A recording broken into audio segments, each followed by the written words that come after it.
Moderninha Pro. A maquininha sem aluguel e a mais completa de todas. Lado B, cultura e cidadania na Real e com local. Apresentação Márcio Caparica.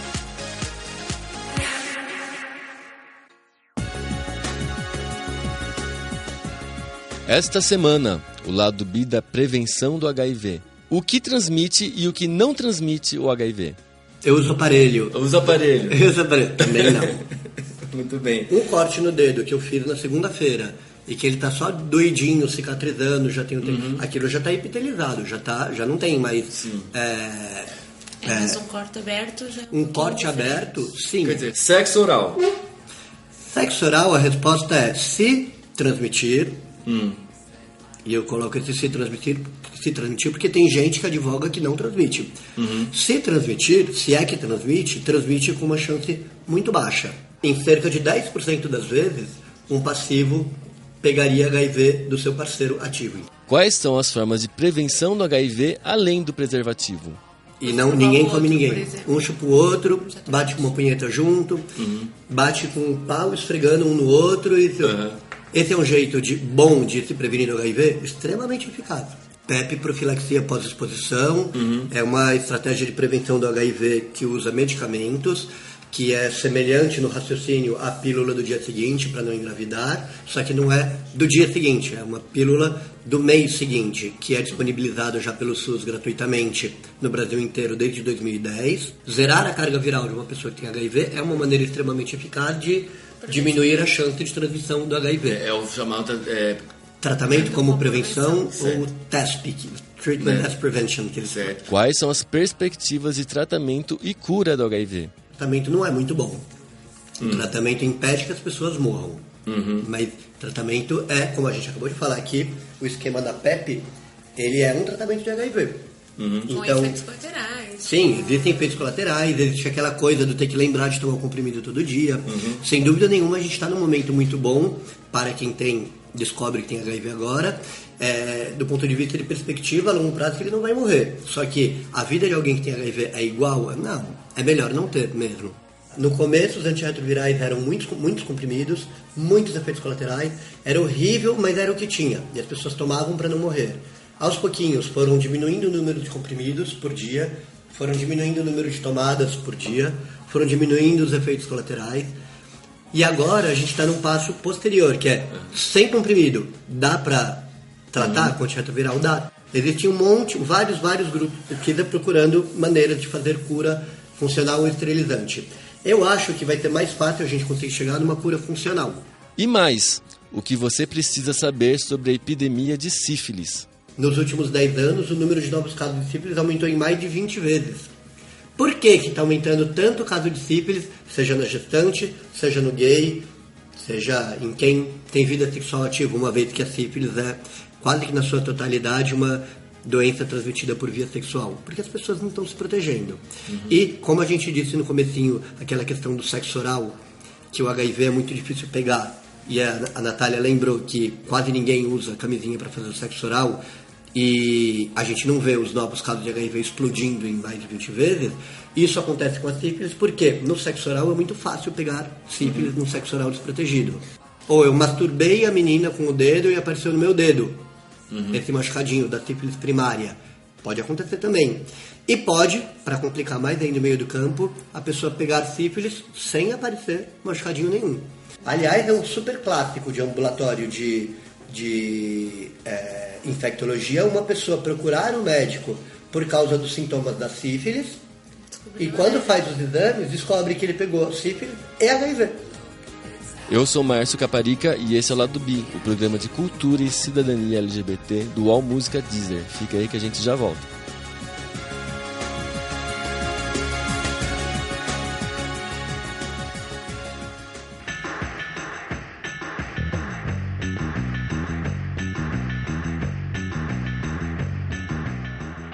Olá, internauta! Seja bem-vindo a mais uma edição do Lado B, o programa de cultura e cidadania LGBT.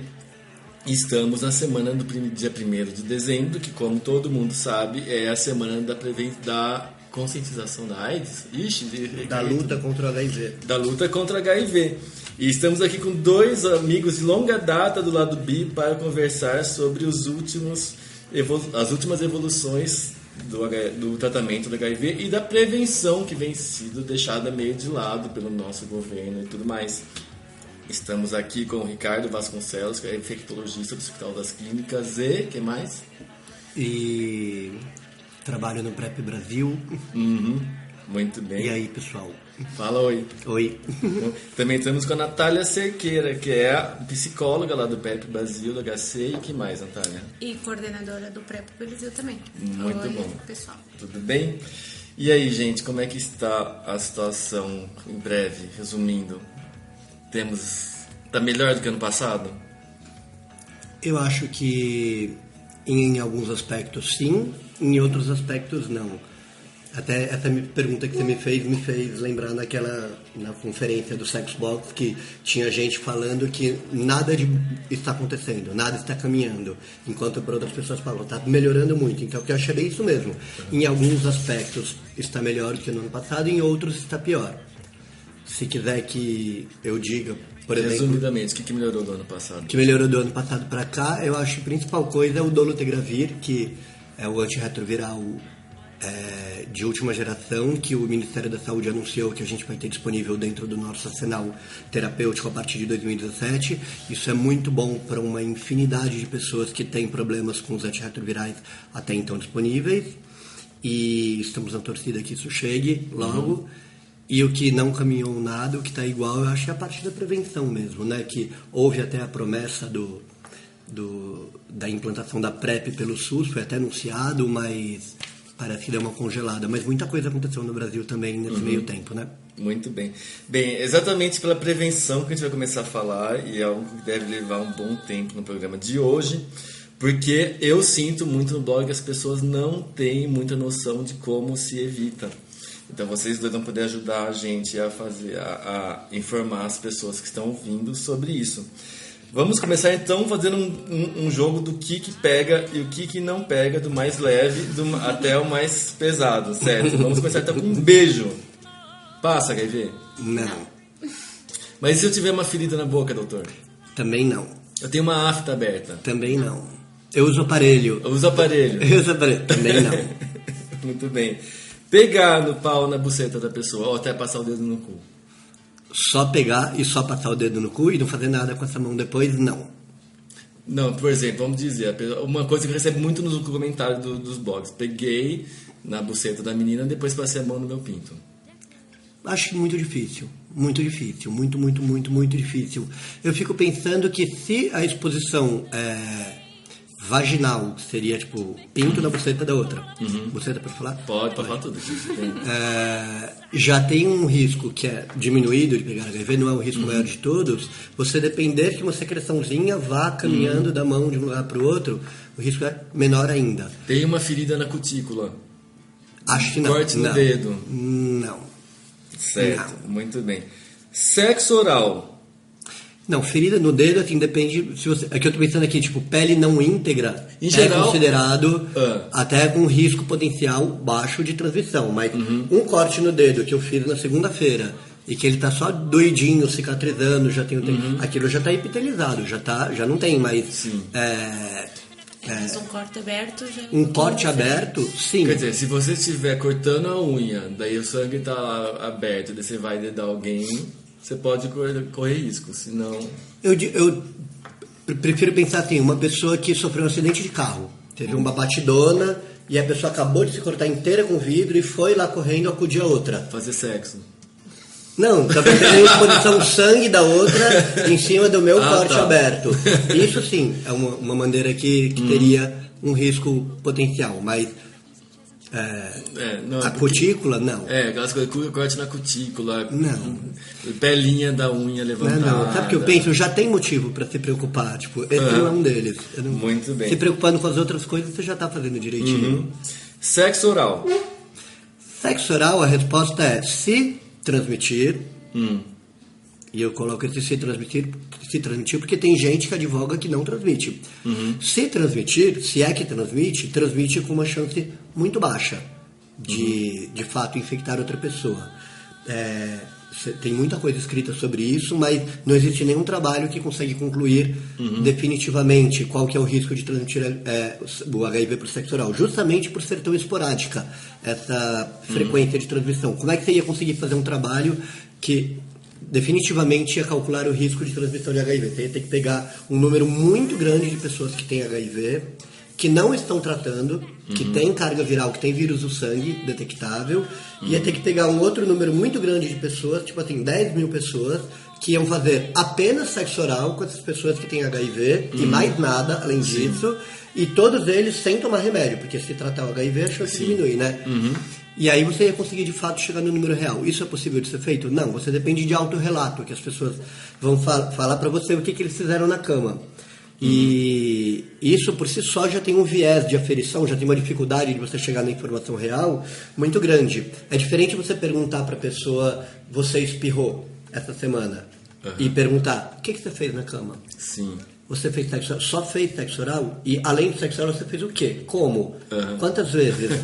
Então, isso é muito difícil de chegar na informação. Para a pessoa que observando, assim, tipo, na cidade grande, pensa comigo, Márcio, no último sábado e no último domingo, quantas pessoas fizeram sexo oral em outra pessoa?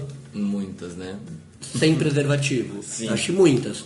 Quantas pegaram HIV dessa maneira? Eu acho que talvez quase nenhuma. Você acha que na administração de risco, de repente, a pessoa não deixar o outro gozar na boca, diminuiria o risco de... Acredito que sim, porque aonde que o HIV está? Ali no sexo oral, tá? Nas secreções que saem pela uretra daquele pênis ou nas secreções que tem na vagina da menina, né? Onde que mais sai secreção da uretra do cara, do pênis dele? No momento que ele ejacula. Então você ter uma descarga enorme de ejaculação aumenta, com certeza, esse risco que deve ser pequeno de transmissão para HIV. A mesma coisa eu diria assim, tipo, um cara que baba bastante. É um cara que transmite mais... Baba quer dizer pau babão. Pau babão, é. Isso, não a não baba saliva, da boca, isso. Da sexo oral. Um cara que tem um pau babão, muito babão. É um cara que, naquele risco que é pequenininho de transmitir por sexo oral, será que esse risco que é pequenininho fica um pouquinho maior? Provavelmente sim, porque é secreção, tá saindo mais secreção ali. Mas tudo isso, nenhuma vez foi avaliado em nenhum trabalho. Não tem nenhum trabalho que fala que o ejacular na boca, gozar na boca da outra pessoa aumentava o risco de pegar HIV. Até porque você depende muito desse autorrelato. E o cara gozou na sua boca, você acha que 100% das pessoas que receberem essa pergunta vão responder a realidade do que aconteceu? Não. A pessoa trava. Fica constrangida. Rola muito constrangimento dos pacientes? Fala. Eu tenho bastante constrangimento e não é só isso. O facto de eu não gozar na boca é uma estratégias de prevenção e de redução de danos que a gente costuma orientar. A gente já sabe que o sexo oral não rola com camisinha, certo? Sim. Então a gente disse, então tá bom, beleza, mas vamos evitar ejacular na boca. Sim. Agora, se as pessoas falam a verdade para nós em termos de aconselhamento, não sei, é difícil. Não sei, é difícil, mas depende, isso acontece com tudo. E não é previsto falar tudo, a gente também tem tempo isso e prever que isso aconteça. Eu penso muito essa coisa de autorrelato e das pessoas contarem a realidade quando eu vejo os números do boletim epidemiológico que o Ministério da Saúde divulga todos os anos. Agora, nessa época, deve estar para ser divulgado, 1º de dezembro, contando em que pé que está a epidemia no Brasil. E todos os anos eu vejo que a maioria dos novos casos de infecção por HIV relatados no ano anterior era entre heterossexuais. Aí você vai para o mundo real e eu fico procurando, aonde estão esses heterossexuais? Pois é, essa é uma questão que eu até levantaria, porque levantar a questão do sexo vaginal aqui. Eu acho que isso tem muito a ver com o que a pessoa conta. Exatamente. Porque na hora que o caso é notificado, você tem que dizer qual tipo de categoria de exposição que a pessoa tem. Transava com pessoas do mesmo sexo, foi uma transmissão vertical, transava com pessoas de outro sexo e tudo. Então, não sei se todos os profissionais do Brasil, na hora de notificarem, olham para a pessoa, no olho da pessoa que vai ser notificada e perguntam, você transa com homens ou com mulheres? Ou se ela olha para cá e fala, não, ele é barbudo, deve ser hétero. Ou então a forma como pergunta, né? Você não transa com homem? Você não transa com homem, né? Não. Mas o sexo oral, se for para se preocupar com alguma coisa, a mesma coisa da pelinha da unha que eu estava falando, já tem outros motivos para se preocupar. O sexo oral, se é para se preocupar com alguma coisa, isso sim é um risco real e significativo e que está sendo um problema agora, são as outras DSTs, que não HIV. Que a gente vai falar também em breve. Mas vamos terminar com o HIV. O sexo vaginal transmite. Os héteros precisam ficar preocupados? E por que eles não se preocupam? Eles só querem evitar filho. Lésbicas precisam se preocupar? É mais difícil, né? A probabilidade de infecção entre duas mulheres é bem menor do que a probabilidade até heterossexual. Quando você vai ver, por exemplo, o boletim epidemiológico de casos de HIV notificados em cada ano. Aí você vê mulheres com categoria de exposição homossexual, quantas são? Nenhuma, não tem. Não existe esse xizinho para você marcar na ficha de notificação. Porque eu acredito que nem não existe o xizinho de peguei por sexo oral. Que eles consideram que é tão esporádico, que não vou gastar espaço que nem deve existir, nem deve ser contabilizado esse caso. Qual que é a orientação que a gente dá para uma mulher lésbica?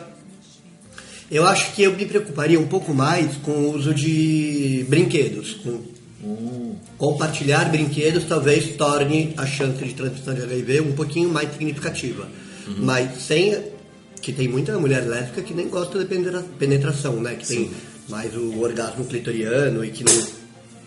E aí você não vai ter que se preocupar com isso, com brinquedos de penetração. Mas sexo oral entre mulheres, dedo, sei lá, abraço, peito, beijo, não, nada. Muito bem, então vamos agora ao nosso grande amigo e vilão sexo anal. Amigo e vilão? Amigo e vilão, né? Todo mundo gosta, mas é o mais... né? Transmite bastante. Quando você vai ver os estudos que avaliam qual que é o risco, você passa por aquele mesmo problema do autorrelato, da pessoa contar realmente que ela fez o sexo anal, que ela foi ativa, que foi passiva, tudo. Todos dizem a mesma coisa, que o passivo é sempre o mais vulnerável de todos.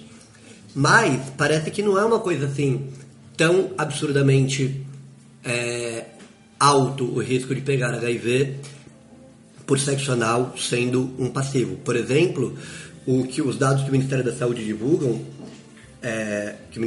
divulga, dizem que em cerca de 10% das vezes um passivo pegaria HIV do seu parceiro ativo. Então, digamos assim, um ativo tem HIV, não toma remédio e transa com o passivo.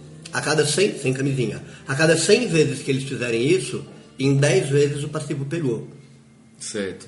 Isso aqui... Mas isso não quer dizer que a pessoa pode transar 9 vezes e botar camisinha na 10ª. Porque são eventos... É um dadinho que você joga, né? A gente tem que falar isso quando a pessoa fala assim, tô 9 em 10. Você pode ser o primeiro até. Pode ser na primeira vez, sim. Que nem todo mundo lembra a história da menina que pela primeira vez transou e engravidou. Sim. É fácil engravidar? Não, é difícil engravidar. O risco é mais ou menos parecido. A chance de você engravidar é parecida com essa. Mas você... sempre lembra dos casos da primeira vez, perdeu a virgindade e já engravidou. Então, não é tão fácil pegar HIV como é pegar sífilis, por exemplo. Muito, muito mais fácil pegar sífilis do que pegar HIV. Mas isso não significa que a gente pode... então relaxa. Nos casos, então, vamos dizer que a pessoa... Atenção, ouvinte, a gente nunca diz que é pra você que você pode transar sem camisinha. A gente não diz, a gente é a favor da camisinha, use sempre, por favor. Mas, digamos que você está lá numa situação em que a pessoa não tem camisinha fácil, mas já está lá e não quer parar. Não gozar dentro diminui a chance de pegar? Da mesma maneira que no sexo oral, a gente considera que aquela sobrecarga de secreção, que se a pessoa tem HIV, vai chegar cheia de HIV lá na mucosa anal da outra pessoa. Sim, não gozar dentro é uma prática de redução de risco. De menos risco. Entendi. Tipo práticas não penetrativas, que é alguma coisa que a gente orienta no aconselhamento também. Só se masturbar. E não ninguém come ninguém. Um chupa o outro, bate com uma punheta junto, bate com um pau esfregando um no outro. Esse é um jeito bom de se prevenir do HIV, extremamente eficaz. Extremamente eficaz. Muito bom. 100% de não. É um jeito de diminuir bastante a chance. O que a pessoa deve fazer se estourar o preservativo? Deve procurar PEP. até 72 horas, ela pode procurar um serviço de saúde e pedir uma profilaxia pós-exposição. Tá, tipo, vamos fazer umas coisas mais no raciocínio da pessoa que acabou de ver que estava dando, e daí o parceiro falou, X, estourou. Eu diria assim. Fazer cocô ajuda? Não. Fazer duchinha ajuda? Não. Passar álcool dentro do... Não. Piora, porque você tentando, sei lá, passar álcool, uma buchinha, você vai causar uma irritação ali da pele e da mucosa do local. E é sabido que irritação ali aumenta a chance da pessoa pegar HIV. Eu acho que eu faria, se eu estiver transando com alguém, e aí eu percebo que a camisinha estourou, a primeira coisa que eu faria era perguntar para a pessoa, você já fez exame de DSTs na vida? Quando foi a última vez? Como que estavam? Se a pessoa me responder, eu tenho um exame com tudo negativo, HIV, sífilis, de 1 mês atrás, eu ia perguntar para ela, e do dia que você fez esse exame até hoje, você transou com alguém sem camisinha? Claro que você sempre depende, mais uma vez, do autorrelato, acreditar no que a pessoa está falando, mas é completamente diferente a abordagem de risco de uma pessoa que conta que há 1 mês tem um exame com tudo negativo e que não teve nada de risco nesse mês que passou até transar comigo quando estourou a camisinha, de uma situação que você pergunta assim, você já fez exame na vida? Já, em 1992. E de lá pra cá, você já fez alguma coisa sem camisinha? E várias vezes. Entendi. Entendeu? Tá, e daí então, PEP? PEP, profilaxia pós-exposição, é uma estratégia de prevenção do HIV que usa medicamentos, que é semelhante no raciocínio à pílula do dia seguinte para não engravidar, só que não é do dia seguinte, é uma pílula do mês seguinte, que é disponibilizado já pelo SUS gratuitamente no Brasil inteiro desde 2010. E fácil de encontrar em qualquer posto de saúde? A gente está agora numa fase, em São Paulo pelo menos, de ampliação muito grande. Foi uma das novidades desse ano. Uma das novidades desse ano, verdade. Então, outra coisa boa. Enquanto até agosto desse ano a gente tinha apenas um serviço que oferecia PEP em horários não comerciais, ou seja, à noite, final de semana, feriado, agora, depois de agosto, a gente tem pela prefeitura 20 lugares que oferecem esse tipo de atendimento. Com que objetivo houve essa expansão? Facilitar a demanda, porque aquele único serviço que fazia esse atendimento tinha que dar conta de filas enormes, e aí cai Plantão da madrugada. Plantão da madrugada, e sendo mais fácil a pessoa encontrar, tendo em 20 hospitais diferentes, em 20 regiões diferentes da cidade, é mais fácil dela conseguir, né? Quantos dias até, desde a transa de exposição? Depois da situação de risco, a pessoa tem 72 horas, também conhecido como 3 dias, para começar a tomar o remédio. Sendo que quanto antes ela começar, melhor. Se ela começar 4 dias depois, quer dizer que já era? Não, mas aí começa a cair muito a eficácia na prevenção da infecção pelo HIV. Até 3 dias é quando ela é muito As pessoas precisam ter medo dos efeitos colaterais de fazer PEP? Elas precisam saber que eles são efeitos colaterais possíveis. Não dá pra ficar bravo porque começou a tomar e teve efeito colateral. É remédio.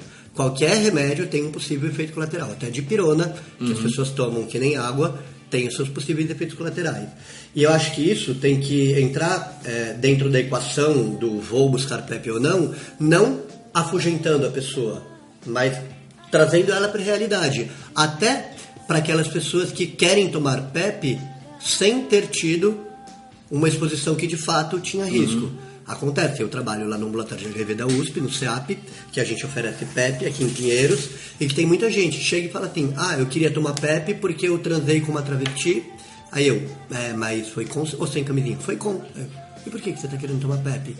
Porque minha esposa não pode saber disso, que eu sou casado, eu tenho filho. Então, e por que você está querendo tomar PEP?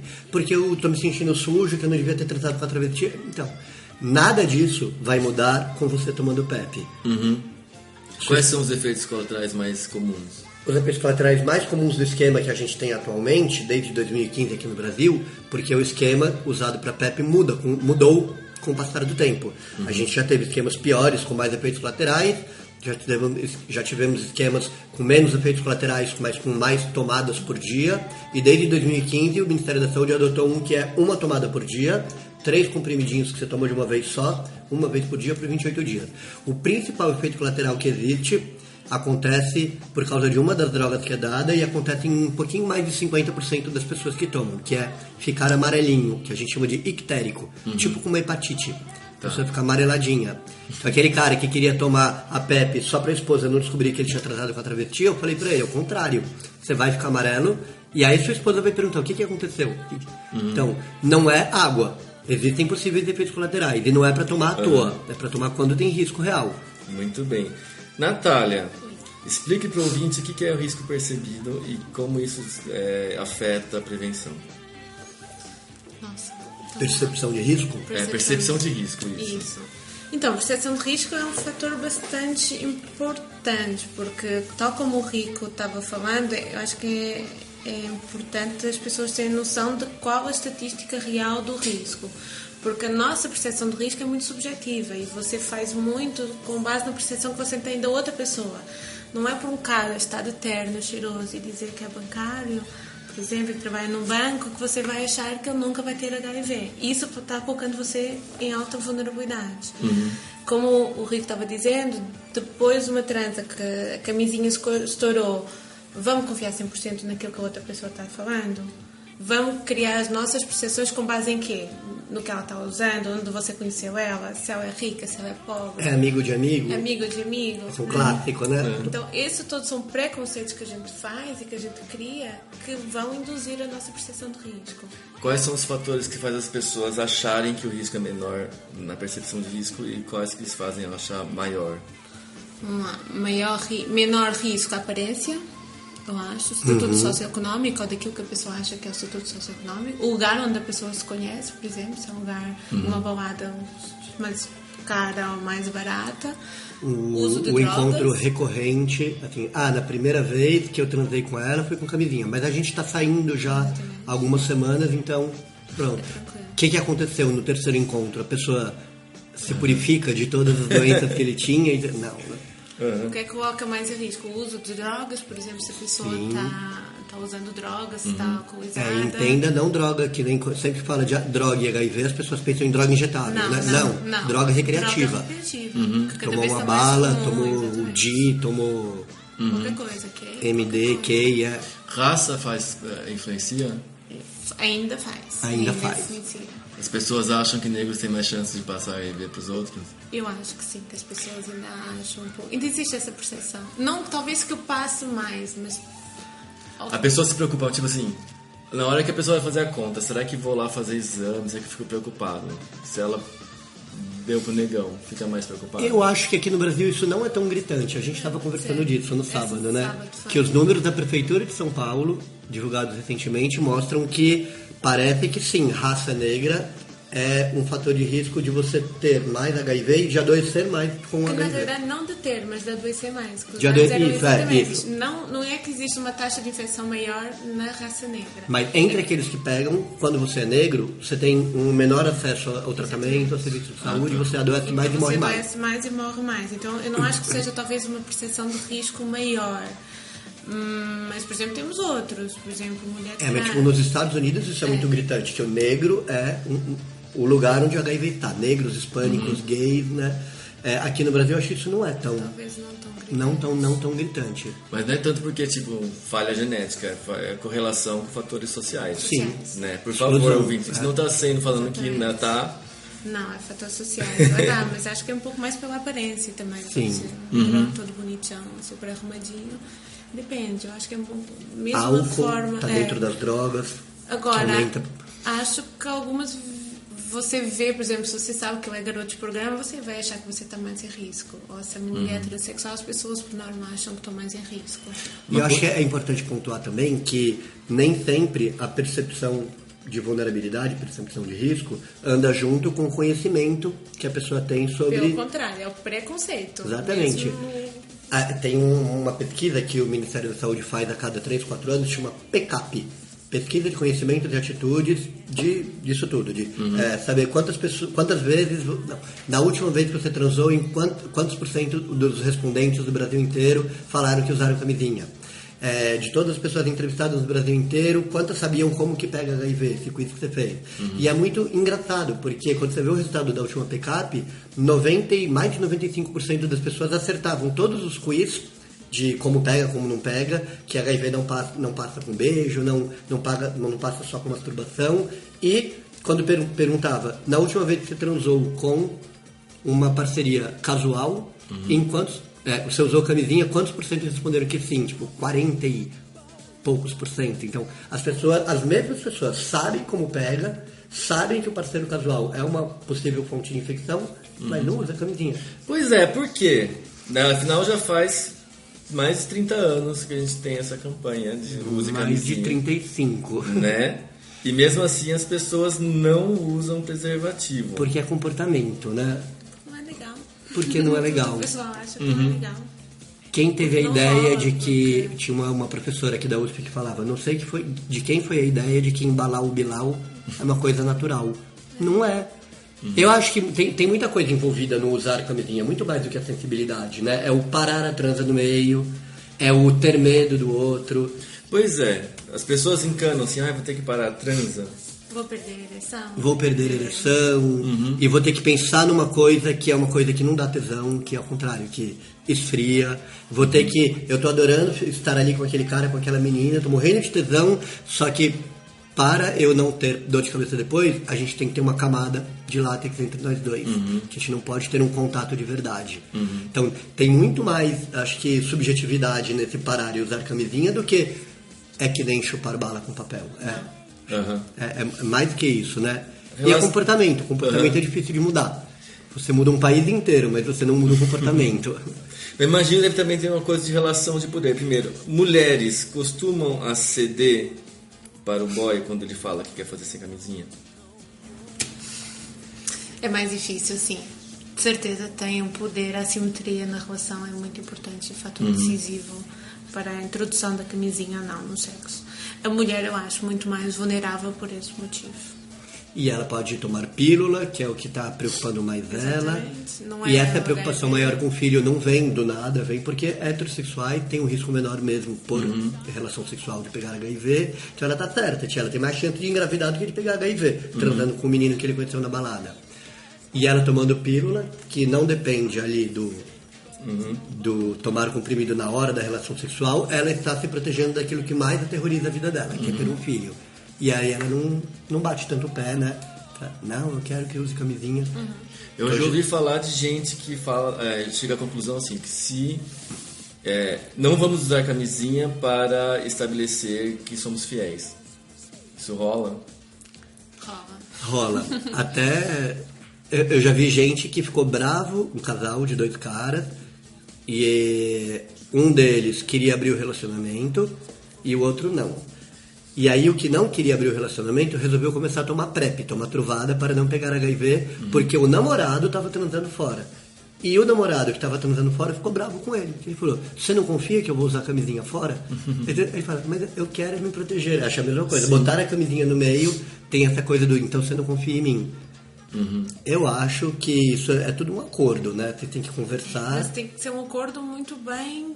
Todas as cláusulas. Que todo mundo entenda o que é um relacionamento aberto, até onde você pode ir, que regras você tem.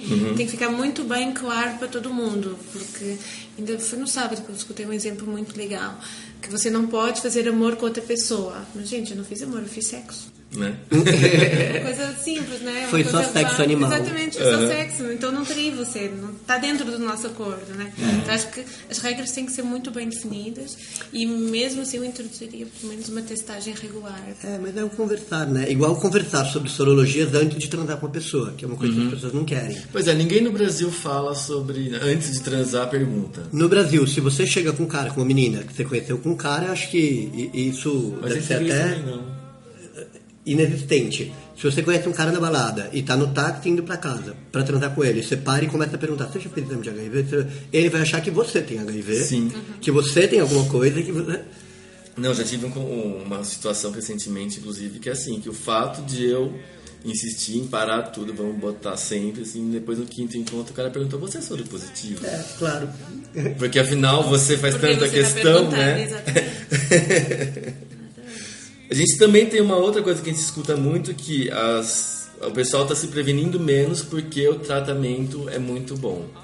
Não se morre mais. O tratamento não é muito bom. O tratamento impede que as pessoas morram.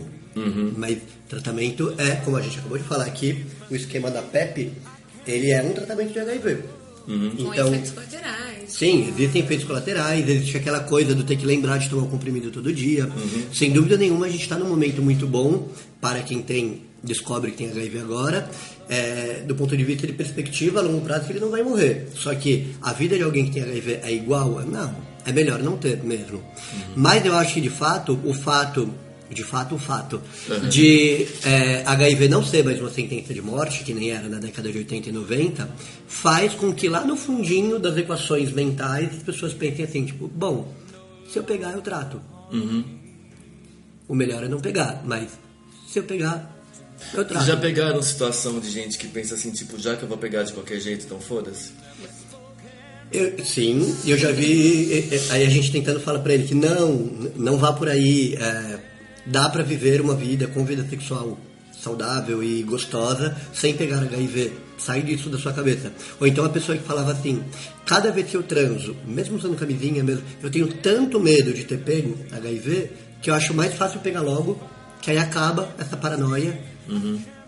E mas você vai pegar HIV? Mas não morre, você toma um remédio, você fica bem.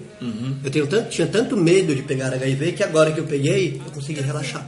Fiquei tranquilo, eu consigo transar sem medo. Tem gente que pensa desse jeito também. Caramba. Bem, terminando a parte do comportamento sexual em si, um soropositivo transar com o outro, dá muito galho? Qual que é a pergunta? Sem camisinha? Tipo, sem camisinha. Assim, o que pode acontecer de ruim, quando duas pessoas que vivem com HIV transam, é uma transmitir um vírus para o outro, sendo que os vírus não são iguais em termos de resistência aos remédios que existem disponíveis. Vou dar um exemplo.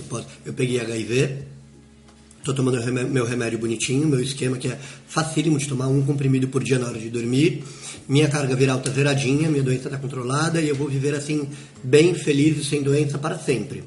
Aí eu começo a namorar com um cara que tem HIV também, que eu não sei que vírus que ele tem, e aí eu penso, já que você tem HIV, vamos transar sem camisinha. Aí ele tem um vírus que não morre com o remédio que eu tomo. Aí eu pego o vírus dele, e aí de repente aquele meu tratamento que estava super dando certo, vai por água abaixo, aí eu vou ter que mudar o remédio que eu estava tomando para um remédio que tem mais tomadas por dia. Então isso é o galho que pode acontecer. Mas nesse caso, supondo que o parceiro não está fazendo tratamento também. Isso. Quando que isso pode acontecer? Quando, primeiro, o cara tem um vírus resistente, que tem que ser um vírus diferente do que eu tenho, é resistente aos meus remédios, e, principalmente, ele tem que ter carga viral detectável. Ele não está tomando o remédio dele direito, e não tomar remédio direito é uma maneira do vírus ficar resistente aos remédios, e aí, não tomando remédio direito, ele tem vírus circulando no sangue. Essa é uma situação que existe risco de transmitir. Já, se são dois caras que têm HIV, os dois estão tomando remédios, podem ser até remédios diferentes, mas os dois estão tomando remédios direitinho, com boa adesão, e os dois estão com uma carga viral indetectável, não tem vírus circulando no sangue, não existe risco de transmissão de HIV de um para o outro. Da mesma maneira como não teria risco de transmissão de uma pessoa que tem HIV para uma pessoa que não tem HIV.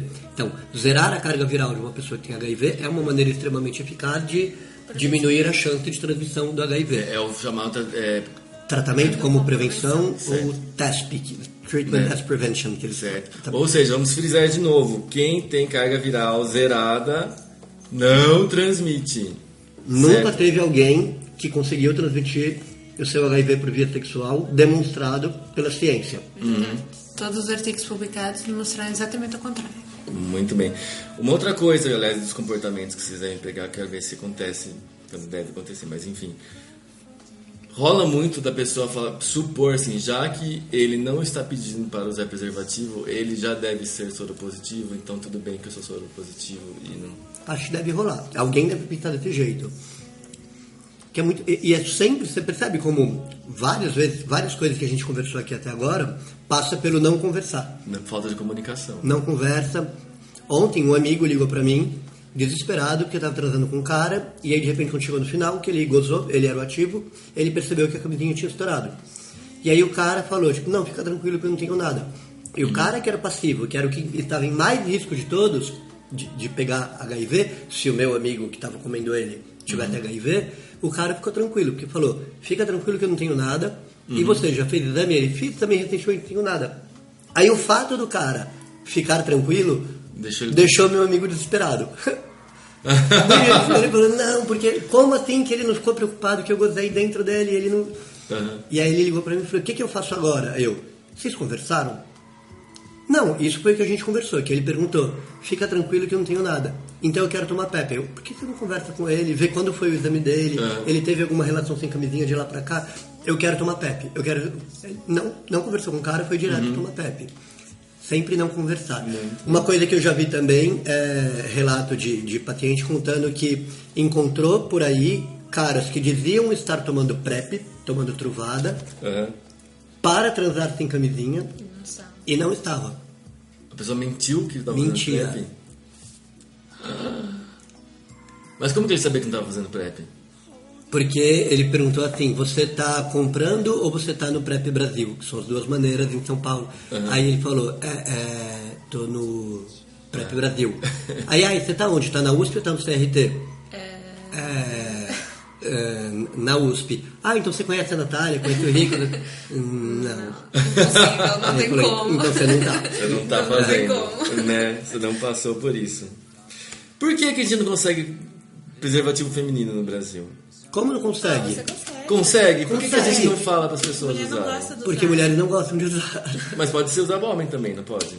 Pode, eu já vi um trabalho africano que falava que homens usavam.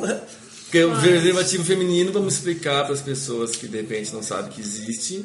É um preservativo mais largo, que é para ser inserido no orifício. Isso, é tipo uma camisinha largona, que lá onde ficaria a cabeça do pau, tem um anel menor, um anel durinho de plástico, e onde ficaria a boca da camisinha tem um anel grandão.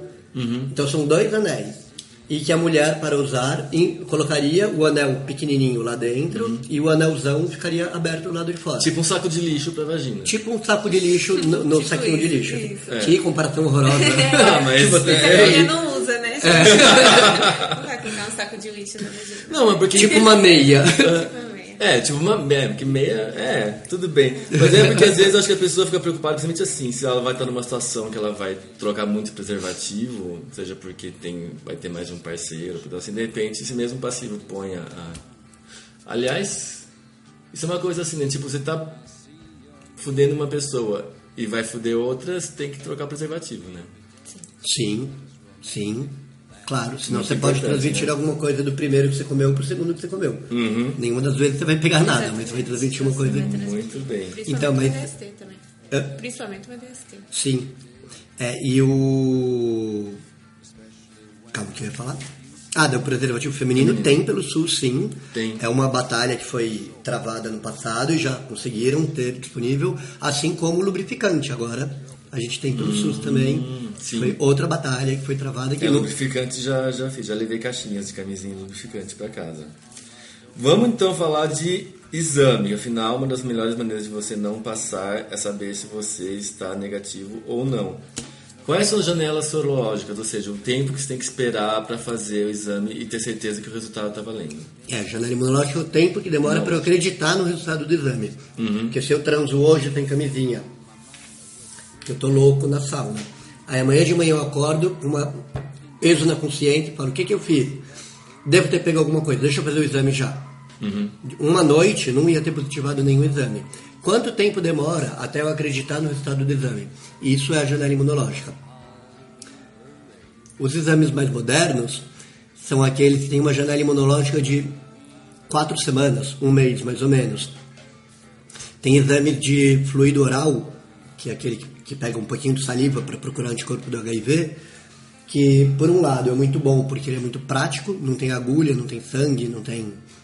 Dá para fazer em casa, sozinho, se você quiser. Estados Unidos, isso já é vendido na farmácia.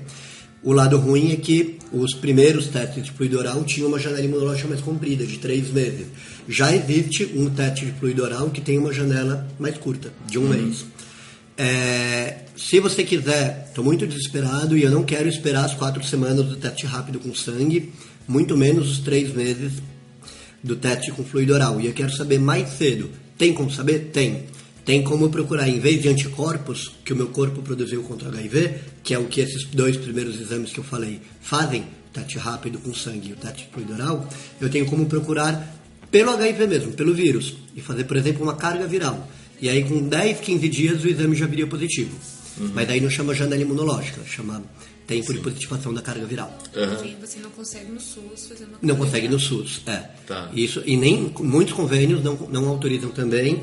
Se uma pessoa for pagar por uma carga viral, ela vai gastar aí uns R$300, mais ou menos. No SUS é só esses de anticorpos. De anticorpos. Faz diferença a marca do teste? Muitas vezes no comentário do blog o cara tá assim, porque eu fiz o exame tal, de marca tal, lá. Então, se é um exame que tem uma marca certificada pela Anvisa, que foi aprovada, ou pelo FDA, ele não está no Brasil, está nos Estados Unidos, pode confiar. Mas se ele comprou um pela loja chinesa que vai entregar daqui a 90 dias aqui em casa, não vou emitir opinião sobre isso. Né? Não sei de onde está vindo. Mas no SUS, por exemplo, todos eles são aprovados por Anvisa, não tem Sim, como. no SUS todos são. Então, independente da marca, a pessoa pode ficar tranquilo que ele está valendo, não precisa ter. Aliás, acho que tem muito mais chance de um teste rápido desses vir falso positivo. E aí quando vai confirmar, quando você faz o teste rápido, você vai confirmar ele, né? Quando se confirma, não confirma que era um HIV mesmo, do que vir um falso negativo. Eles são todos muito bons, mesmo com uma sensibilidade excelente. Muito bem. Bem, a nova estratégia de prevenção é a PrEP, ou seja, você tomar o antirretroviral todos os dias indefinidamente. Como está a situação da PrEP no Brasil? Indefinidamente? Enquanto você quiser. Tipo, você não vai ter né, você não é que nem a PrEP que você vai tomar por um mês. Né, definido, você vai tomando enquanto... Não, depende do momento em que a pessoa se encontra e se faz sentido na vida dela ou não, continuar uma PrEP. Sim. Daí o treino também, de fazer o aconselhamento, continuar e fazer um gerenciamento e uma percepção do risco. Isso é super importante. Não precisa falar do que é PrEP, né? Já tá... Mas pode explicar de novo se quiser. PrEP é uma estratégia de prevenção do HIV que não é tão nova assim. É nova no Brasil, tá chegando agora no Brasil, mas desde 2012 que a gente já tem bastante evidência científica que mostra que é bastante eficaz no bloqueio das infecções por HIV, que consiste no uso diário de antirretroviral por pessoas que não têm HIV, mas que têm uma vulnerabilidade significativa para pegar HIV e que, enquanto você estiver tomando comprimido direitinho todos os dias, com boa adesão, você consegue reduzir em mais de 95% a chance de você pegar HIV. No duro, na verdade, assim, a gente só tem 2 casos até hoje publicados de pessoas que, de fato, estavam tomando o remédio direitinho e mesmo, chama Truvada, é o remédio que se toma na PrEP, por enquanto é o único que tem autorizado, e que mesmo tomando Truvada direitinho, as pessoas se infectaram pelo HIV, que era um HIV, que era um vírus resistente aos remédios que são contidos dentro do Truvada. 2 casos em mais de 100 mil pessoas que já fizeram uso de PrEP no mundo todo. 2 em 100 mil não me fazem pensar que a PrEP não funciona, que é melhor a gente esquecer dela. Não, é muito eficaz, muito bom. Pelo contrário, é até bom, porque faz as pessoas voltarem aqui pro chão. E mesmo no caso dessas pessoas, pelo menos pelo que eu entendi, tipo, ele nunca chega a ter uma carga viral que acusa. Ele já pega e fica com a carga viral zerada, porque eles pegam os anticorpos. Tá vendo o cara que estava tomando PrEP e pegou HIV? Tipo, porque às vezes a pessoa fala assim, porque daí então essas pessoas que pegaram vão começar a espalhar um vírus imune, resistente pelo mundo. Sim, não. Pensa, por que eles não fazem uma carga viral explodida logo que ele pega? Porque ele está tomando remédio, ele está tomando PrEP, ele está tomando Truvada todo dia. Porque até eu saber que estava diagnosticado, que tem o diagnóstico, eu continuo tomando. A pessoa tem uma rotina, que volta no médico, faz aconselhamento, faz os exames, que o que se recomenda é que seja trimestral. Então, ele estava tomando o Truvada direitinho, veio na consulta, teste de HIV negativo. 3 meses depois ele voltou e estava com o exame positivo. Esse exame não procura pelo vírus, procura pelo antivírus que o corpo produziu. Então, por isso que mesmo com carga viral indetectável, porque ele estava tomando remédio, o exame de anticorpo veio positivo. E como ele está com a carga viral indetectável, ele não vai passar esse vírus para frente. Não vai. Né? Então também não precisa ficar em pânico. Vamos... A gente nunca pensa a PrEP sozinha. Você pensa a PrEP como uma estratégia combinada. Como o Rico disse, você volta a cada 3 meses, você se testa por outras doenças sexualmente transmissíveis, você faz aconselhamento. Você lembra ele que o Truvada só protege do HIV. Exatamente. E que a ideia de parar de usar camisinha porque eu estou tomando Truvada é uma ideia péssima, porque você está totalmente vulnerável às outras DSTs, e por isso que a gente tem que testar as outras DSTs também. Mas mesmo que aconteça, a pessoa vai voltar a cada 3 meses. Então ela vai fazer um tratamento imediato e a probabilidade dela infectar outras pessoas é muito menor, porque você vai se controlar. Ah, então quem toma Truvada e abandona a camisinha pega mais DST. Deve pegar, se abandonar a camisinha deve pegar mesmo, mas ele faz teste e diagnostica e trata. A pessoa que estava transando sem camisinha, sem tomar Truvada, ela primeiro está vulnerável ao HIV. Ela, se pegar uma outra DST, ela não vai fazer o diagnóstico, não vai fazer o tratamento, não vai... Então, a melhor coisa que tem, acho, da ideia da PrEP é o segmento. É a testagem rotineira, é o aconselhamento. O argumento que as pessoas davam muito assim, porque quer dizer que toma Truvada é tipo droga pra festa. Toma um antes, vou sair transando, toma um depois. Não funciona desse jeito, né? A pessoa tem que tomar todo dia para ter uma quantidade de remédio no sangue que proteja ela. Até existe um trabalho... do Hipergame. Isso, até existe um trabalho que tentou avaliar se tomar tipo um Engov, assim, que você tomaria 2 Truvadas antes da relação sexual de risco e 2 depois, em dias diferentes, 2 antes e 1 no dia seguinte e outro no dia depois do seguinte, você teria uma proteção de 86%. Que é uma boa proteção, mas ninguém no mundo recomendou que esse esquema Engov fosse utilizado. Até porque você precisa de uma adesão mais regrada, você precisa de um controle maior de quando é que você vai transar, tem que conseguir planejar as coisas muito melhor, porque até 2 horas antes. De 2 a 24 horas antes da relação. Você tem que tomar os 2 comprimidos. Mas de qualquer maneira, no esquema brasileiro, a gente não consegue comprar Truvada na farmácia se quisesse fazer isso, da cabeça. Importar o Truvada. O Truvada no Brasil você só consegue, por enquanto, comprando em farmácias de importação. E se você quiser comprar na farmácia de importação, você precisa estar em acompanhamento com algum médico, precisa da receita e a receita controlada. Se você, em casa, com seu potinho de Truvada, você quiser tomar nesse esquema Engov, você faz o que você quiser, não é o que se recomenda. Certo. Muito bem. A proteção máxima é atingida quando você toma comprimidos todos os dias, um comprimido uma vez por dia. Muito bem. O que vem pela frente? Eu ouvi falar que estão testando agora injeções de antirretrovirais para tomar uma vez por mês, seja como PrEP, seja como tratamento do HIV. Sim, vamos ter um estudo novo, que é de uma rede norte-americana, que é HPTN, HIV Prevention Trial Network. Eles estão fazendo um estudo muito legal, que estão comparando o Truvada com um antirretroviral injetável chamado cabotegravir, que prevê que você faça uma injeção a cada 2 meses. É muito legal que se você vê a evolução dos antirretrovirais ao longo do tempo, o que aconteceu? É muito simples para explicar. No começo, os antirretrovirais eram muitos comprimidos, muitos efeitos colaterais, era horrível, mas era o que tinha, e as pessoas tomavam para não morrer.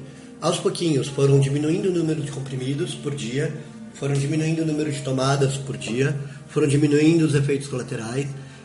E agora a gente está num passo posterior, que é sem comprimido. Dá para tratar com antirretroviral? Dá, tanto para quem tem HIV e quer manter sua doença controlada com carga viral indetectável, quanto para quem não tem HIV e está querendo usar o antirretroviral como prevenção, como PrEP. E aí a Natália explicou desse trabalho com o cabotegravir. O mesmo medicamento, o cabotegravir associado a um outro chamado rilpivirine, que também é injetável, que também pode ser injetável, está sendo testado para tratar pessoas que têm HIV. Muito mais avançado do que esse de PrEP que a Natália falou, que ainda está no comecinho. Esse de tratamento... Nem começou, aliás, ainda. Ainda nem começou o cabotegravir. Nem começou o cabotegravir de prevenção, mas o de tratamento já, com o rilpivirine. E assim, isso já está aparecendo no horizonte. Logo... Em 5 anos, eu acredito, a gente vai ter essa opção disponível no mercado. O cabotegravir, para você ter uma ideia, não tem nem nome comercial, não tem nem preço, não tem... Mas quanto será que vai custar? Uma injeção que você toma a cada 2 meses, que protegeria você do HIV, se é que vai proteger, né? O trabalho vai mostrar isso ainda. Pessoal que faz essas teorias de conspiração, de que não existe HIV, de que é tudo indústria farmacêutica que ganhar dinheiro. Cansativo isso, hein? Eu acho que a gente tinha que, no mundo, estar discutindo outras coisas. A gente tinha que estar discutindo assim, como viver em 2016 a sua vida sexual plenamente satisfatória, usando o aplicativo de pegação, usando as estratégias de prevenção que eu tenho disponíveis, PrEP, PrEP, camisinha, práticas não penetrativas, como é que eu consigo viver com a vida gostosa sem pegar HIV? Isso que a gente está discutindo, não se HIV existe ou não, porque os governos escolhem quem eles querem localizar como soropositivos. Tipo, seleção natural de Darwin, mais fracos vão morrer. Tipo, Sim. Coisa assim. Ai não, gente. Vamos um dia lá no ambulatório de HIV da USP pra vocês verem como assim o vírus existe sim, e quando você trata a pessoa fica bem sim, e tudo fica lindo na vida dele. Muito bem.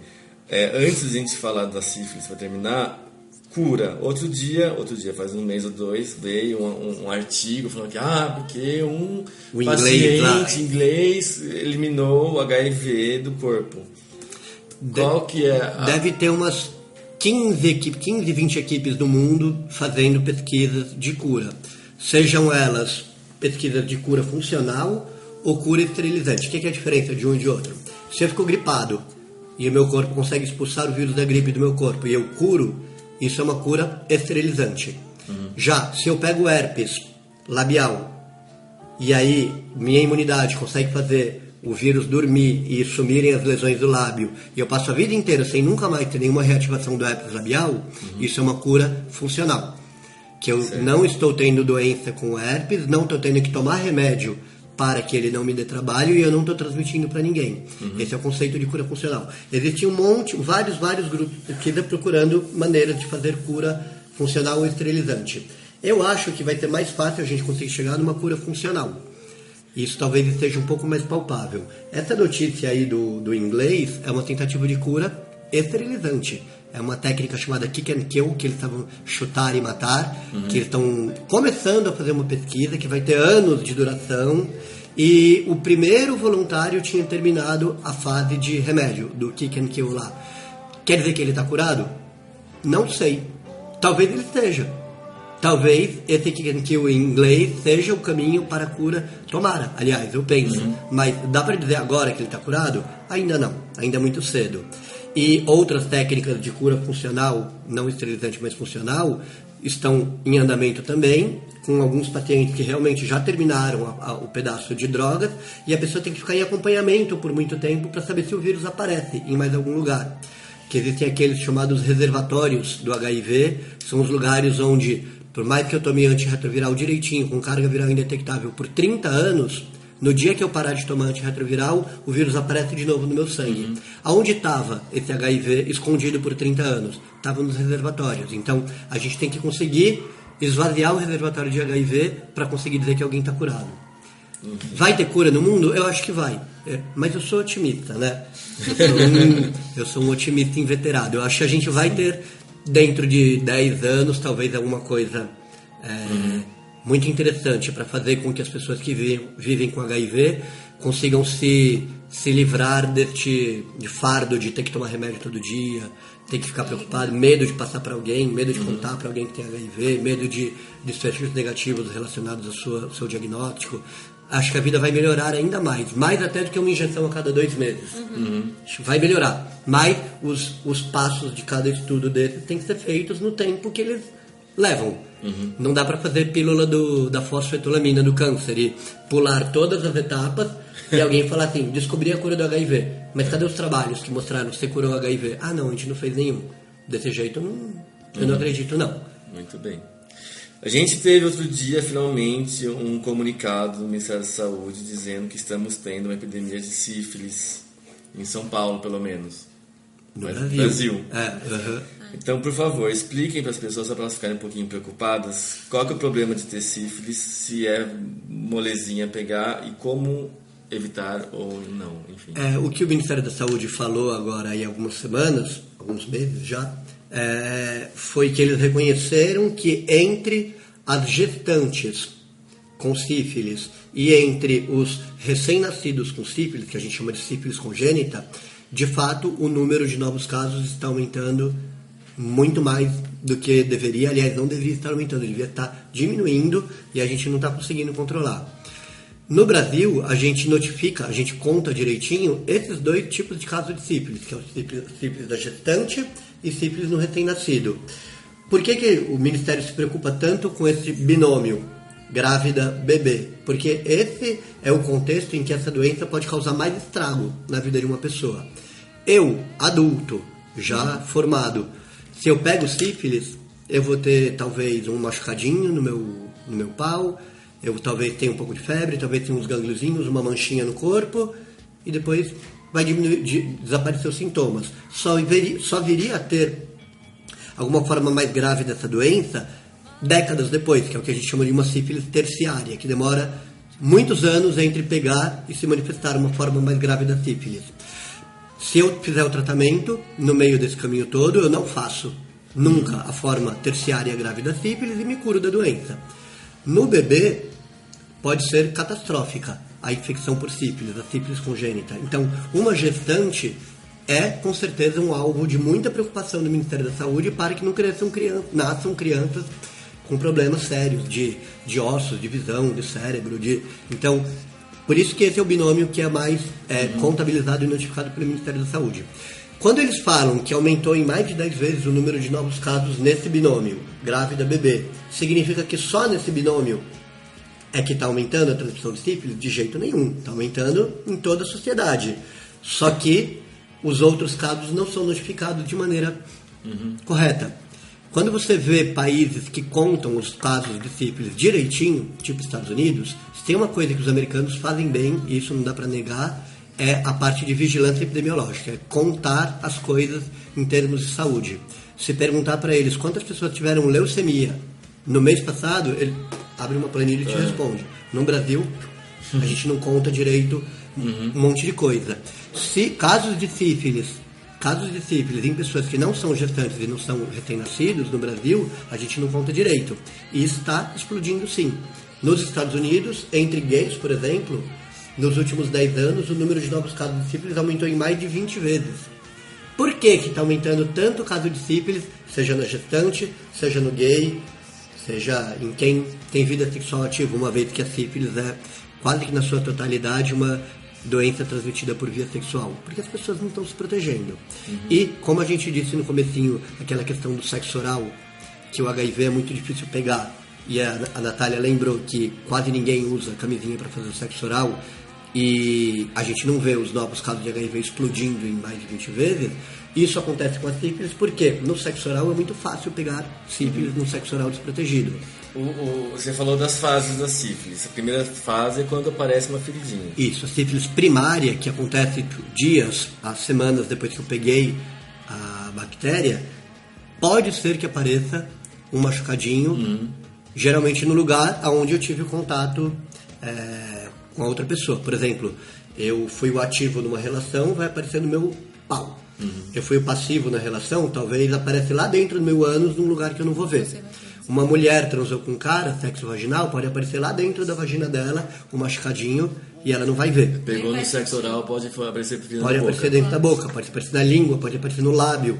Ou às vezes nem se percebe o que é. Você acha que isso. É uma afta que eu tive aí, alguns dias, uma bolinha. Ou eu masturbei a menina com o dedo e apareceu no meu dedo. Esse machucadinho da sífilis primária. Pode acontecer também. E pode, para complicar mais ainda o meio do campo, a pessoa pegar sífilis sem aparecer machucadinho nenhum. Mas daí então, com um machucadinho, sem machucadinho, a pessoa transmite para os outros. Sim. Quando tá com machucadinho ali, ele tá muito, muito transmissível. O machucadinho é uma piscininha de Treponemas pallidum, que é a bactéria que causa sífilis. Então, se eu vou chupar o pau de um cara que tem um machucadinho, e esse machucadinho é de sífilis, a chance de eu pegar a sífilis dele é de quase 100%. E quando eu vou chupar o pau de um cara que tem HIV, a chance é desprezível, pequenininha. Por isso que tem tanto caso novo de sífilis, que é muito mais fácil de pegar. Depois que fechou o machucadinho, digamos que eu não tratei, apareceu um machucadinho no meu pau, eu não fui no médico, eu apenas rezei. E aí, passado algum tempo, esse machucadinho costuma fechar espontaneamente, mesmo sem eu tomar remédio nenhum. Por que ele fecha? Porque a bactéria conseguiu entrar no meu corpo. O machucadinho é ele tentando entrar no meu corpo. Quando ele entra, o machucadinho fecha. Aí eu agradeço a Deus, que eu falo, que bom que eu rezei e o machucadinho fechou.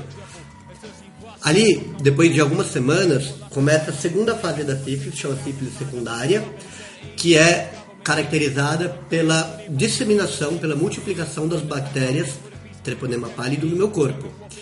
Então, aquilo que era uma sífilis no machucadinho do meu pau, agora vai virar uma sífilis no meu corpo inteiro.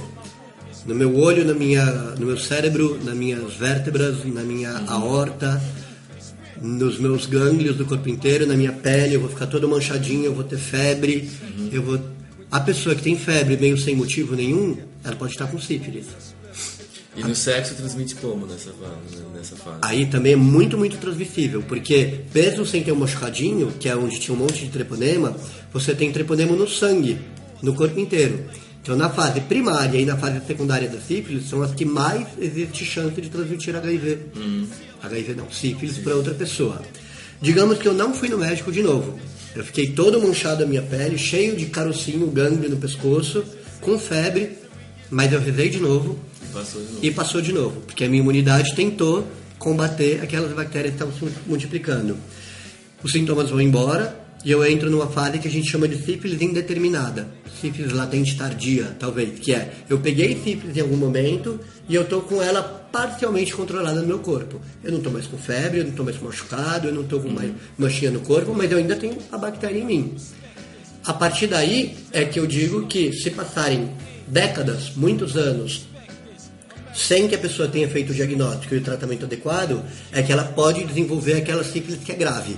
Seria uma sífilis terciária, que geralmente é localizada num órgão, tipo no olho. A pessoa fica cega por causa de uma sífilis terciária, que ficou 30 anos no olho dela. Pode fazer uma meningite por causa da sífilis, uma neurosífilis. Pode ter um desabamento, uma fratura na vértebra por causa da sífilis, que ficou 30 anos ali naquela vértebra. Sífilis terciária hoje em dia é uma coisa que é muito difícil de acontecer, porque em algum momento desses 30 anos, a pessoa acaba fazendo uma sorologia, seja no exame admissional, seja no, sei lá, no mutirão que teve no trabalho dela, de testagem. Então é difícil alguém passar 30, 40 anos sem ter feito o diagnóstico de infecção por sífilis. Sífilis terciária é uma coisa que tem muito pouco, hoje em dia, muito, muito menos do que cancro, que é a sífilis primária, e do que a sífilis secundária. Depois que a pessoa terminou a fase secundária e está naquele momento que eu chamei de indeterminada, ela de fato transmite muito menos. É mais difícil ela transmitir sífilis para alguém, mas não é zero a chance. Então mesmo depois de eu ter rezado tudo aquilo e os sintomas foram embora, eu ainda sou uma pessoa que pode transmitir sífilis. O que está acontecendo no Brasil é que tem gente com sífilis, seja uma forma sintomática ou não, com machucado, com febre ou não, que está transando sem camisinha e está passando para frente. Tem gente que está pegando porque transou sem camisinha, oral, por exemplo. E aí eu sempre falo nessa hora, para sífilis, sexo oral é sexo. Você fez alguma coisa desde que eu te encontrei há um mês até agora? Eu quero saber se eu vou pegar alguma coisa de você. Não fiz nada. E oral? Oral eu fiz para sífilis. Isso conta bastante. Sim. Entendeu? E como é que é o tratamento? Rapidíssimo pra gente terminar. Tratamento de sífilis é com... Quer falar, Natália? Eu falo? Eu tô falando demais aqui. Tratamento de sífilis é com antibiótico, já que é uma bactéria.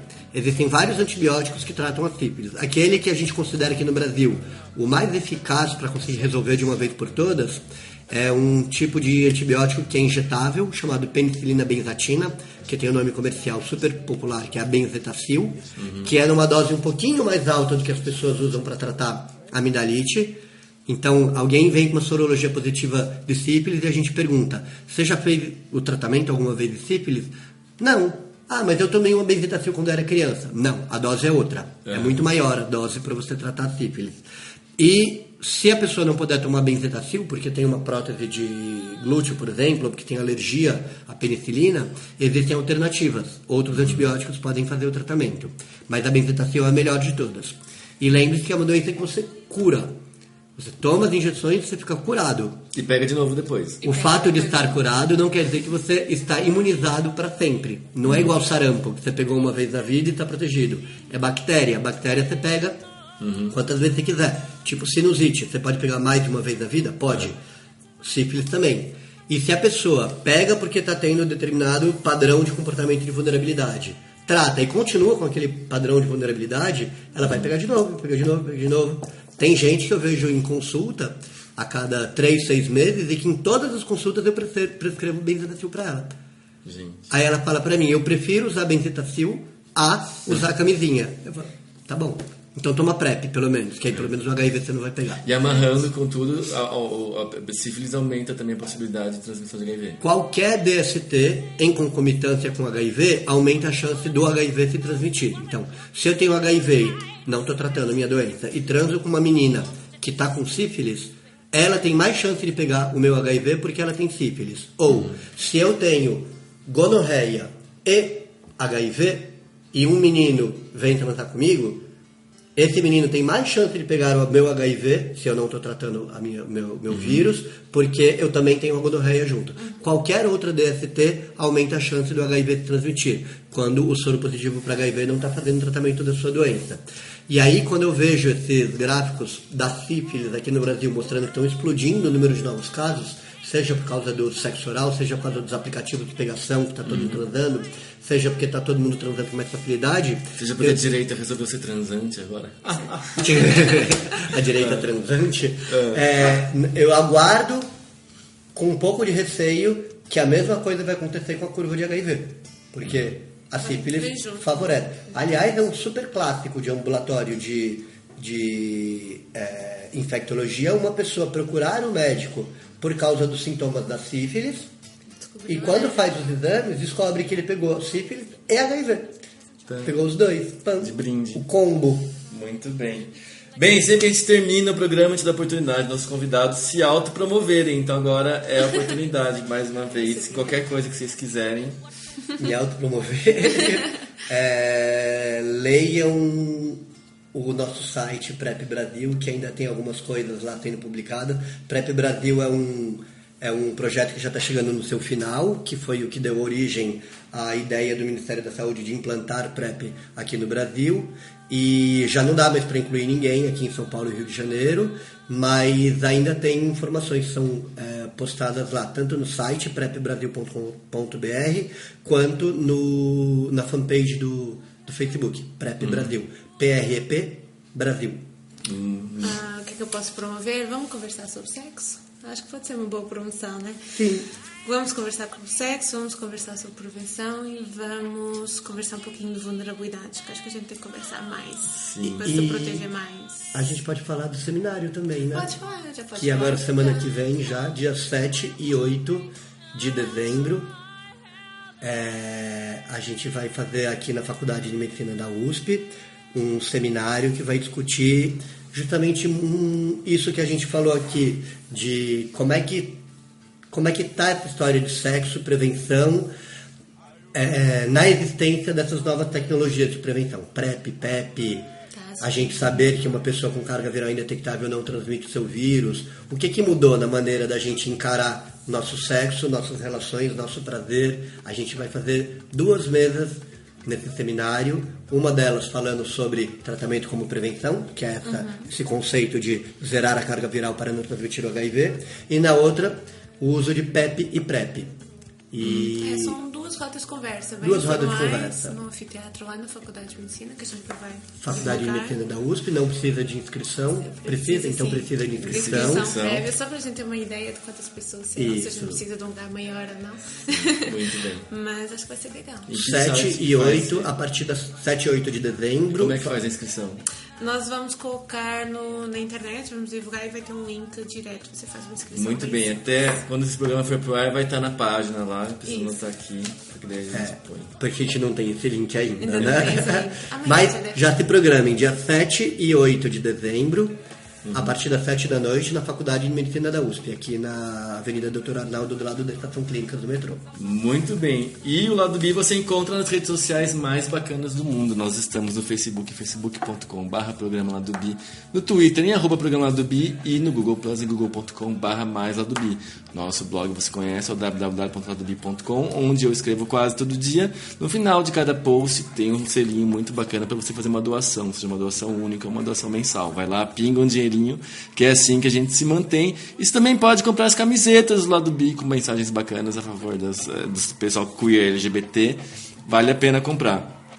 Nosso e-mail é programa.ladob@gmail.com. Escreva mandando sugestões, dúvidas, reclamações. Eu leio tudo.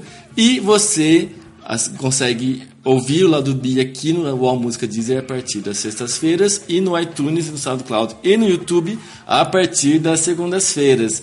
Enquanto você estiver no iTunes, aproveita e deixa lá um review de 5 estrelas para a gente ficar famoso e ajudar a promover o programa. Se você assinar o Lado B no iTunes, o programa baixa automaticamente no seu celular. Eu sou o Márcio Caparica e esse é o Lado B, o programa de cultura e cidadania LGBT do UOL Música Deezer. Até semana que vem. Beijo!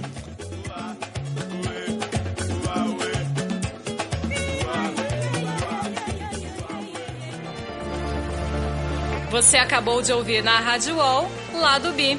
Apresentação, Márcio Caparica.